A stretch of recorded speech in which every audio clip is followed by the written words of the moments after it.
안녕하세요, 개미당입니다. 제가 지금까지 올린 영상들은 모두 재생에너지에 관련된 기업인데요. 오늘은 왜 재생에너지와 관련된 기업을 봐야 하는지, 즉 왜 재생에너지인가에 대한 주제로 이야기를 조금 해보겠습니다. 자, 먼저 인류의 에너지 역사에 대해서 간단하게 말씀드릴 텐데요. 산업혁명 이후 인간이 사용하는 에너지원은 화석연료, 즉 탄화수소인데요. 이것이 고체이면 석탄, 액체이면 석유, 기체이면 가스입니다. 에너지의 역사는 석탄에서 석유로, 석유에서 가스로 이어졌고 뒤로 갈수록 친환경적인 에너지입니다. 친환경적이라는 것은 화석연료, 다른 말로 탄화수소를 사용해 연료에너지원을 얻을 때 발생하는 이산화탄소의 양이 적다는 것이죠. 제가 지금부터 말씀드릴 것은 이 다음 에너지원에 관한 내용입니다. 2018년 신규 발전 설비의 68%가 재생에너지였는데 2019년에는 70%를 넘었습니다. 원전 석탄화력 발전소의 건설보다 재생에너지 발전소의 건설이 더 많았다는 것인데요. 왜 이제껏 잘 사용하던 화석연료를 이용한 발전소보다 재생에너지 발전소가 더 많이 건설되는지, 다시 말해 왜 국가와 기업들이 재생에너지를 택하는지 알아보려고 합니다. 조금 재미없으실 수도 있지만 재생에너지에 투자하는 또는 고려하고 있는 투자자라면 알아야 할 내용이라고 생각해서 말씀드릴 텐데요. 최대한 간단하게 중요한 부분만 말씀드리겠습니다. 자, 본격적인 주제에 앞서서 각국들의 재생에너지 계획을 먼저 보겠습니다. 먼저 미국입니다. 바이든이 당선됐다고 봐야겠죠? 바이든은 취임 후 가장 먼저 파리 기후협약 재가입을 하겠다고 밝혔습니다. 또 2025년 탄소 배출 제로화를 목표로 하고 있는데요. 미국의 대규모 발전 설비는 약 1100기가와트입니다. 이 중 화석연료 발전 설비가 약 700기가와트인데 바이든의 공약을 위해서는 전량 재생에너지로 대체되어야 합니다. 1기가와트가 원전 1기 정도의 발전량이니 원전 700기 정도의 용량이 재생에너지로 대체된다는 거죠. 그래서 이번 공약을 보면 2조 달러를 투자해 친환경 에너지 산업을 활성화하겠다고 말하고 있고 태양광 패널 5억 개, 풍력 터빈 6만 개 정도를 추가 설치하겠다고 말했죠. 다음은 중국입니다. 중국은 탄소 배출에 관해서 이전까지의 스탠스는 누적량으로 보면 서방 국가들이 훨씬 더 많이 배출해서 지금 이 상황이 됐는데 왜 지금 우리가 다 같이 그런 노력을 해야 돼? 라는 것이었는데요. 그런데 9월 22일 유엔 총회에서 시진핑 주석은 2030년 탄소 배출 피크를 찍고 2060년 탄소 배출량 중립을 선언했죠. 또 2025년까지 진행되는 14차 5개년 계획 발표인 오중전회에서 재생에너지 비중 목표치를 기존 예상치인 17.5%에서 최대 20% 수준으로 상향 조절할 것이란 관측이 나왔습니다. 중국 정부가 향후 5년간 재생에너지 설비 용량 목표치를 전체 에너지의 18에서 20% 정도만 가져간다면 중국 태양광과 풍력의 연평균 순중 설비 용량은 각각 60에서 70기가와트, 30에서 40기가와트가 증가할 겁니다. 유럽입니다. 유럽은 2025년까지 탄소 배출 중립을 목표로 하고 있으며 그중 그린 수소 에너지 비중을 2050년까지 23% 이상으로 확대할 전망인데요. 유럽은 수소 에너지에 상당히 집중하고 있는 것으로 보입니다. 수소 에너지에 대해서는 다른 영상으로 한번 정리해 드리겠습니다. 유럽 내에서도 독일은 제조업 비중이 높은 국가라 얼마 전까지만 해도 재생에너지로의 전환에 다소 냉소적이었는데요. 그런 독일도 2030년까지 재생에너지 발전 비중에 대한 목표를 55에서 65로 상향했고 2022년까지 원자력 발전 10.8기가와트, 석탄 발전 2.3기가와트를 폐쇄하기로 결정했습니다. 해상폭력 목표를 기존 15기가와트에서 20기가와트로 상향하고 2040년까지 40기가와트를 목표로 설정했습니다. 또 최근에 테슬라가 공장을 짓기도 했는데요. 전기차 보조금을 2배 이상 상향 조정했고 신에너지 육성을 위한 1300억 유로 규모 지원 계획을 발표하는 등 상당히 속도를 내는 모습입니다. 또 바람의 질이 상당히 좋은 영국이나 덴마크 같은 북유럽 국가들은 재생에너지로의 전환이 해상폭력 위주로 진행되고 있는데요. 그중 해상폭력의 본거지이자 유럽 내 가장 큰 해상폭력 시장인 영국은 목표치를 기존 30기가와트에서 40기가와트로 상향했고 2030년까지 국가 전력의 40%를 해상폭력으로 조달할 계획입니다. 중국 이외의 아시아 시장 중에는 대만이 가장 발빠르게 움직이고 있습니다. 탈원전, 신재생에너지 확충이 급속도로 진행 중인데요. 정책 기조 아래 현재 가동 중인 원전을 2025년까지 폐로할 예정입니다. 대만이 왜 이렇게 빠르게 움직이는지는 뒤에서 자세하게 말씀드리겠습니다. 또 한국은 2030년까지 재생에너지 누적 설비 용량을 63.8GW까지 보급할 계획이고요. 그 중에 7.7GW를 풍력 발전으로 조달할 계획입니다. 자, 이렇게 각국들의 계획을 살펴봤는데요. 이것은 지난 100년간 이어져온 화석연료 산업의 탄소 배출 역사를 그 반년인 50년 안에 재생에너지로 전환하겠다는 겁니다. 현재 전체 자동차 시장의 3%만이 전기차인데 이것이 100%가 되는 과정이기도 하죠. 테슬라의 주가가 어느 정도 이해가기도 합니다. 이제 각국들이 왜 이렇게 재생에너지로 전환하고 있는지 그 이유를 본격적으로 알아보겠습니다. 첫 번째는 환경적인 문제입니다. 기후변화, 지구온난화로 인한 문제들을 뉴스로 많이 접하고 있죠. 최근에 과학자들이 데드라인이 2035년이라고 말하고 있는데요.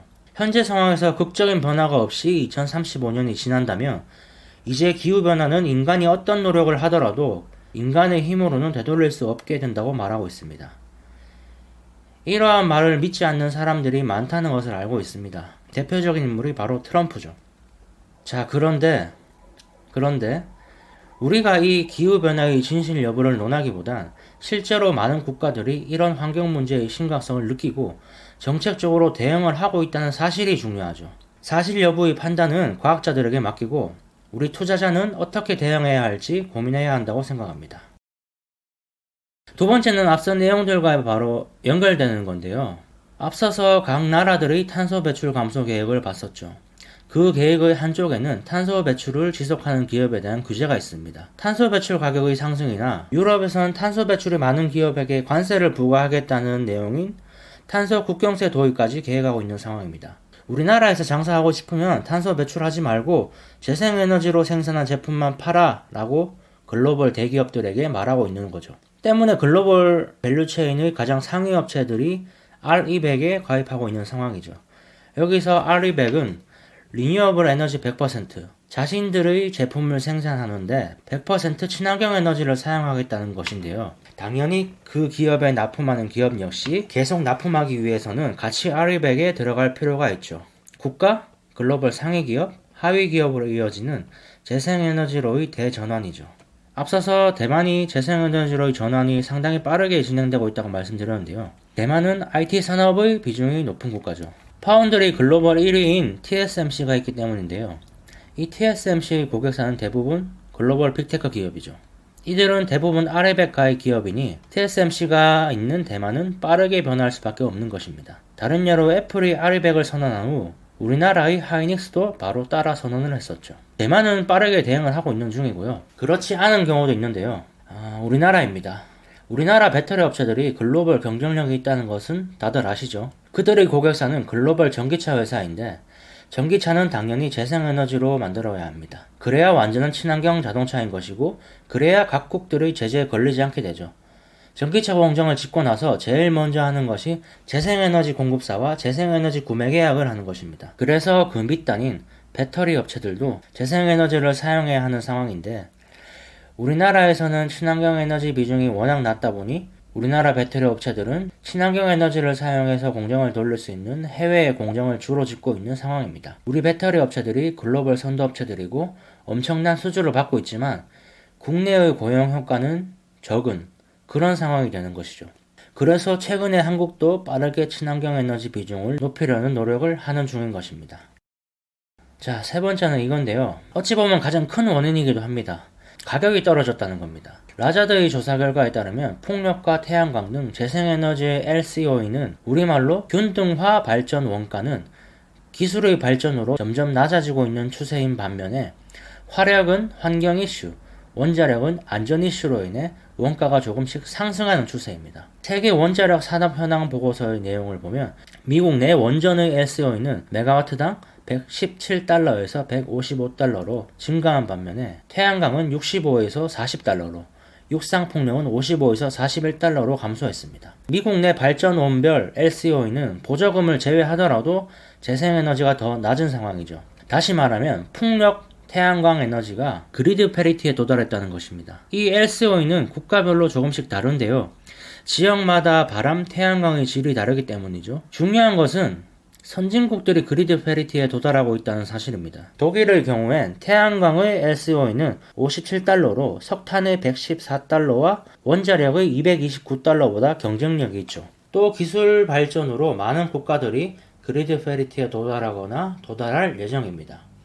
블룸버그 뉴 에너지 파이낸스에서는 2019년 태양광과 풍력에너지는 이미 전 세계의 3분의 2 이상의 지역에서 가장 저렴한 에너지가 되었으며 2030년에는 거의 모든 지역에서 석탄 화력 발전보다 저가에 거래될 것으로 전망했습니다. 우리나라는 어떨까요?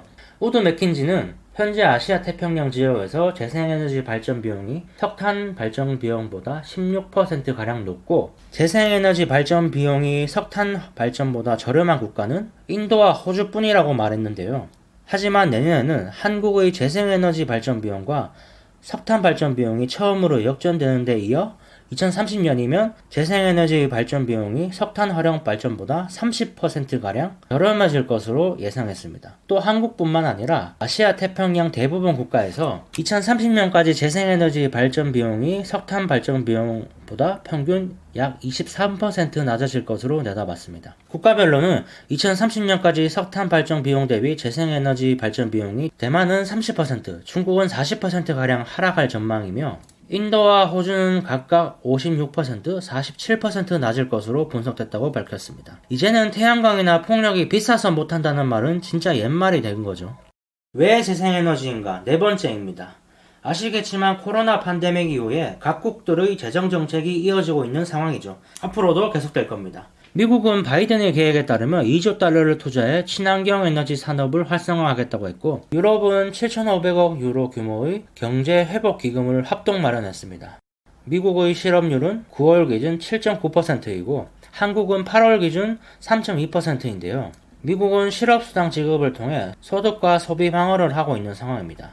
소득과 지출이 줄어들고 고용이 감소되고 있으니 국가가 주도해서 투자를 해서 고용을 유발하겠다는 건데요. 재생에너지원은 투자액 대비 고효율 고용 유발을 하는 산업입니다. 효과는 화석연료 대비 2.5배 정도 된다고 보고 있습니다.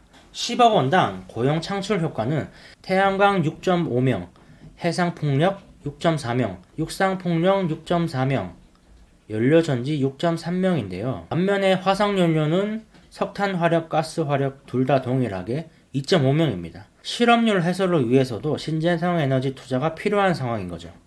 자, 이제 마지막인데요. 네 번째 내용과 연결된 겁니다. 말씀드린 게 재정정책이었죠. 국가가 재정정책을 펼칠 때 채권을 발행해서 돈을 땡겨와서 신재생에너지 인프라 등에 투자를 하게 되죠. 재정정책을 다른 말로 하면 국가 빚입니다. 근데 이 빚은 누가 갚아야 할까요? 네, 후세대들이 부담을 지게 됩니다. 다시 말하면 빚, 즉 미래의 돈을 땡겨와서 현재의 위기를 극복하고 그 빚은 후대에게 물려주는 겁니다. 옳다 그르다를 떠나서 각국 정부는 재정정책을 펼칠 수밖에 없을 겁니다. 그러니까 그 돈의 방향, 투자의 방향이 재생에너지 쪽으로 갈 수밖에 없는 것이죠. 무슨 말이냐면 언젠가 후대에서 뭐야 이거 빚이 왜 이렇게 많아? 라고 물었을 때 우리가 우리의 위기를 극복하기 위해 너희에게 빚을 물려준 것은 맞아. 하지만 그래도 우리가 그 돈을 기후변화를 막는 쪽으로 많이 썼잖아. 그 혜택은 너희도 같이 보잖아. 라고 말할 수 있겠죠. 즉 재생에너지 투자는 재정정책의 명분이 되어줄 거라는 거죠. 네, 이렇게 왜 재생에너지인가 라는 주제로 이야기를 해봤는데요. 어떻게 잘 들으셨는지 모르겠습니다. 항상 말씀드리는 거지만 에너지 전환은 거스를 수 없는 흐름입니다. 다음엔 수소에 대해서도 한번 이야기해 보겠습니다. 재생에너지와 수소가 어떤 관련이 있는지 한번 영상을 만들어 보겠습니다. 네, 오늘 영상은 여기서 마무리하겠습니다. 영상 보시는 모든 분들 좋은 투자하셔서 자산가 되시길 바라겠고요. 영상이 조금이라도 도움이 되셨다면 구독과 좋아요 한 번씩 부탁드리겠습니다. 시청해주셔서 감사합니다.